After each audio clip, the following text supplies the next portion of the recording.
Chapter 9: The Psychology of Power Dynamics. Power is always present in high-stakes interactions, whether it is named or not. It moves through status, money, timing, access, confidence, emotional control, scarcity, and perception. A woman who does not understand power dynamics will often be shaped by them unconsciously. A woman who does understand them can move through rooms, relationships, and negotiations with far greater precision. Power imbalances are common in luxury environments. Clients may hold financial power, social power, institutional power, or the confidence that comes from being accustomed to being accommodated. The mistake many women make is assuming that this automatically leaves them powerless. It does not. Power is rarely singular. While one person may control resources, another may control atmosphere, mystery, desire, discretion, timing, access, or the emotional frame. Learning to identify where your power actually lives is one of the most important psychological shifts you can make. The first task is recognition. Power dynamics often reveal themselves in small moments. Who sets the pace? Who interrupts? Who apologizes? Who names the terms? Who rushes? Who feels entitled to ask for exceptions? Who becomes uncomfortable with silence? Who tests boundaries indirectly? And who expects emotional labor without naming it? These moments tell you how the other person sees the interaction and what they expect from you. Recognizing and navigating power imbalances requires calm observation. If you become overly impressed by status, intimidated by wealth, or eager for approval, you will often surrender leverage before the interaction even begins. The woman who remains internally grounded can read the room more clearly. She sees not only what someone has, but how they use it. This distinction matters. Building influence is not the same as overpowering people. Influence often works best when it is subtle. It is the ability to affect perception, shape emotional tone, redirect expectations, and make others more receptive to your standards or proposals. Charisma, warmth, confidence, stillness, and timing are all forms of influence. They help you create gravity with unnecessary force. Cultivating charisma does not require becoming louder or more theatrical. Many of the most influential women are not the most visibly dominant. They are the ones who appear most internally settled. Their confidence does not need to advertise itself constantly. They make people feel a certain atmosphere when they enter a room. Calmer, more attentive, slightly more formal, slightly more curious, slightly more careful. That is influence. Persuasion plays a major role in power dynamics.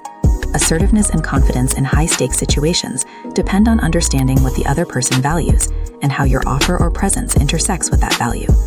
Good persuasion is not about pressure, it is about alignment. It is about framing your position in a way that makes it easier for the other person to understand why your standards exist and why your terms make sense. This is especially important in negotiation. High-stakes negotiation is rarely just about money. It is often about status, timing, control, flexibility, respect, and perceived leverage. A client may challenge a rate not because he cannot pay it, but because he wants to know whether you will wobble. Someone may ask for an exception not because the exception matters, but because your response tells them how firm your standards really are. In this way, negotiation is as psychological as it is financial. Confidence in these situations comes from preparation. Know your limits before you enter the conversation. Know your floor, your terms, your priorities, and where you are willing or unwilling to adapt. The woman who tries to improvise her standards while under pressure often ends up performing compliance rather than holding position. Managing conflict is another central part of power psychology. Conflict is not always a sign of failure.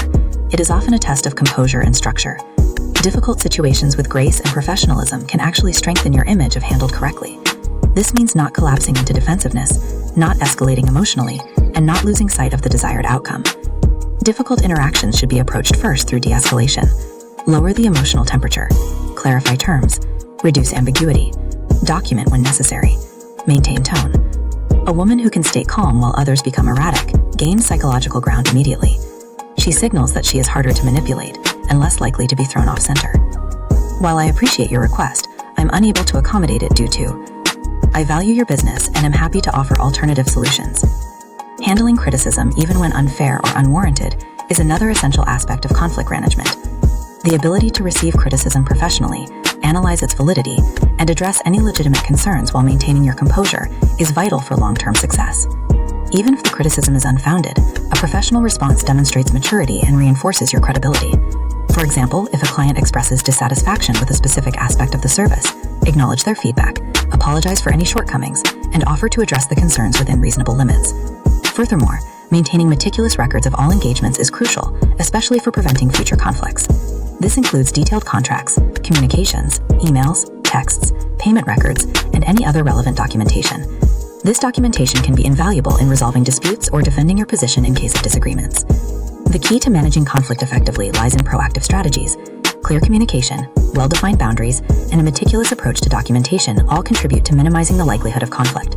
When conflicts do arise, managing them with composure, professionalism, and a focus on de-escalation is essential for maintaining positive relationships and long-term success in this demanding industry.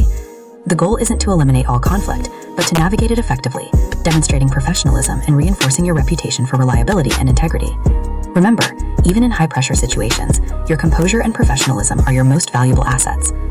Understanding the emotional landscape of your clientele is paramount to success in this industry. It's not enough to simply provide the service. You must cultivate relationships built on trust, mutual respect, and a genuine understanding of the client's emotional needs. This requires a high degree of emotional intelligence, the ability to perceive, understand, manage, and utilize emotions effectively. This isn't about manipulation, it's about creating a positive and mutually beneficial experience. Consider the different emotional states your clients might be experiencing. Some might arrive stressed from demanding workdays, seeking solace and escape. Others might be lonely or insecure, craving connection and validation. Still others might be celebrating a success and looking to share their joy in a private and luxurious setting. Your ability to recognize these underlying emotional currents allows you to tailor your approach, fostering a deeper connection and ultimately increasing client satisfaction. Identifying these emotions isn't always straightforward. Clients may not explicitly express their feelings, instead communicating them through subtle cues, body language, tone of voice, choice of words. A client who constantly checks their watch might be feeling rushed or impatient. Someone who speaks in short, clipped sentences could be feeling stressed or anxious. Conversely, someone who engages in prolonged, intimate conversation might be seeking emotional intimacy. Learning to read these nonverbal signals is crucial. Responding appropriately to these emotional cues requires empathy and active listening. It's about creating a safe space where the client feels comfortable expressing themselves. Ask open-ended questions that encourage them to share their thoughts and feelings. Avoid interrupting or offering unsolicited advice. Instead, focus on understanding their perspective. For example, if a client seems stressed, you could ask, "You seem a little preoccupied. Is everything all right?" This shows you're paying attention and care about their well-being. Empathy doesn't mean you have to fully share the client's emotions. It means acknowledging and validating their feelings. Even if you don't fully understand their experience, expressing empathy can significantly improve the interaction. For example, if a client is expressing frustration about a business deal, you might say, "That sounds incredibly frustrating. I can only imagine how upsetting that must be." This simple acknowledgement can diffuse tension and create a more positive atmosphere. Building strong relationships is crucial for long-term success. Clients are more likely to return to someone they feel understands and respects them. This requires consistency in your approach, consistently demonstrating empathy and reliability. Remember small details about their lives, their preferences, and their interests. This shows you're paying attention and value their relationship. One effective technique is mirroring, subtly matching the client's body language or tone of voice. This creates a subconscious sense of connection and rapport. However, mirroring should be subtle and authentic. Avoid over-imitation, which could come across as insincere. Managing negative emotions is particularly challenging. If a client is angry or upset, avoid becoming defensive.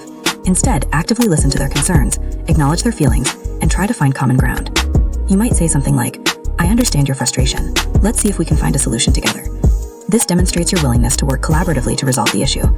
Remember, maintaining a calm and professional demeanor is crucial in diffusing tense situations.